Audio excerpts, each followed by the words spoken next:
කොහොමත් එක කාලෙක ලස්සන ගම්මානයක් තිබුණා. ඒ ගම හරිම ලස්සනයි. ඉතින් මේ ගමේ පුංචි පවුලක් හිටියා. ඒ පවුලේ හිටියේ අම්මයි පුතයි. ඉතින් පුතා පුට්ටක් විතර මෝඩයි. පුතාගේ නම තමයි පැතුම්. ඉතින් මෝඩයි කිව්වට එහෙමවත් නෙවෙයි. කියන දෙයක් තේරුම් ගන්නේ නැහැ. ඉතින් දවසක් අම්මා මෙහෙම කියනවා. පුතේ පැතුම් මෙයා ගෙදරට වෙලාම ඉන්න එපා.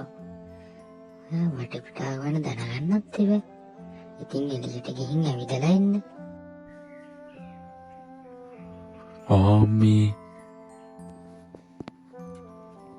ඉතින් පුතත් හා කියලා ඇවිදින්න යන්න හිතාගෙන එළියට ආවා.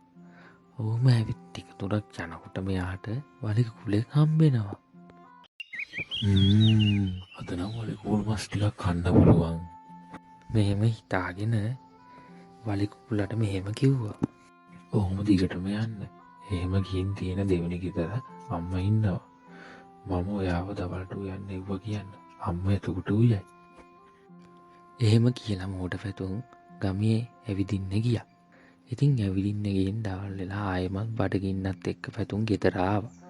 වලිග කුල් මස් ටිකක් කන්න බලාගෙන. අම්මේ මට බඩගිනි. චුට්ටක් ඉන්න මගේ පුතේ. මට නැන්දලා ගෙදරින් ෂෝක් වට්ටක් හිටියක් හම්බුණා.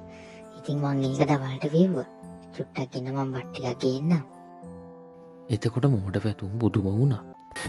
මං එවපු කුකුලා. අම්මේ මං උයන්න කුකුලෙක් එව්වා. ආවේ නැද්ද? ඔහොම ආනකොට අම්මා හිතුවේ මොකක් හරි ගොංගඩක් කරලා ඇති කියලා. පැතුම් අම්මට විස්තරය කිව්වා. අම්මත් අහගෙන හිටියා.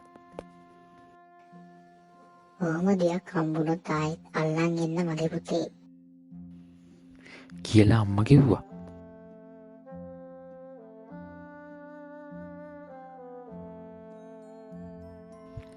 ඉතින් ඊට පහුවෙනිදත් පැතුම් ඇවිදින්න යනවා.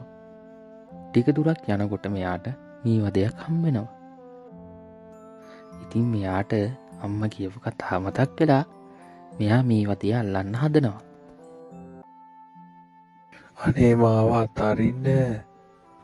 මී මැස්සු ටික ඇවිස්සලා පැතුම්ගේ එලවන්න ගත්තා. පැතුම් කයියෙන් කෑ ගහගෙන ගෙදරම දිව්වා. ඉතින් අද වුණ සිද්ධියක් පැතුම් අම්මට කියනවා. අම්මේ අද මීවදයක් හම්බුණා. අම්මා අල්ලන්න කිව්ව හින්දා මං ඉතින් ගිහින් මීවදේ අල්ලනකොට මාව එලවගෙන ආවා. මම දිව්වා. අයියෝ මේ ළමයා අනිත් දවසේ ඔය වගේ දෙයක් හම්බුනොත් මුලින්ම දුමක් ගහන්න. එතකොට හරි. ඉතින් ඒ දවසත් එහෙම නිකරුණේ ගත වෙලා ගියා. ඉතින් තව දවසක් ඇවිදින්න ගියා. එදත් අර වගේම යනකොට තාපසයෙක් හම්බෙනවා. ඉතින් අම්මා කිව්වනේ ඒක මොනවාරි හම්බුනොත් දුමක් ගහන්න කියලා. ඉතින් මේ මෝඩ පැතුම් තාපසතුමාගේ කකුල් දෙක මුල ගිනි ගොඩක් ගහනවා දුමෙන්න.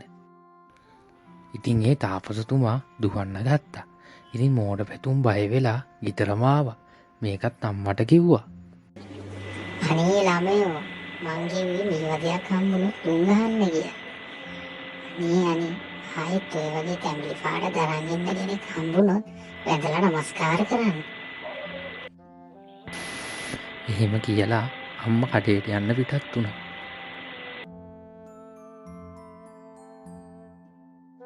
දවස් කීපයකට පස්සේ ආයෙමත් ඇවිදින්න ගියා. ඉතින් ඕම යනකොට කාපාට තැඹිලි පාට වගේ එක්කෙනෙක් පඳුරක් අස්සේ ඉන්නවා දකිනවා. ඉතින් අම්මා කිව්වනේ තැඹිලි පාට වගේ කෙනෙක්ට වඳින්න කියලා. ඉතින් මේ මෝඩ පැතුම් පඳුර ගාවට ගිහිල්ලා දන ගහලා වැන්දා. දන්නවද එතන කවුද හිටියේ කියලා? එතන හිටියේ තඩි කොටි නාම්බේ. ඉතින් කොටියා මෝඩ පැතුම්ගේ ඇඟට පැන්නා. වෙලාවට වැටක වැල් ගොඩක පැටලුණා. කොටිය කියලා දැකපු පැතුම් දුවන්න ගත්තා. වැල් ගොඩක පැටලුණු හින්දා බේරුණා. ඉතින් මේ සිද්ධිය අම්මට කිව්වා. කරන මෝඩ වැඩත් එක්ක ආයෙමත් ඇවිදින්න යන්න එපා කියලා අම්මා පැතුම්ට කිව්වා. කතාව හොඳ නම් සබ්ස්ක්‍රයිබ් කරලා යන්නත් අමතක කරන්න එපා.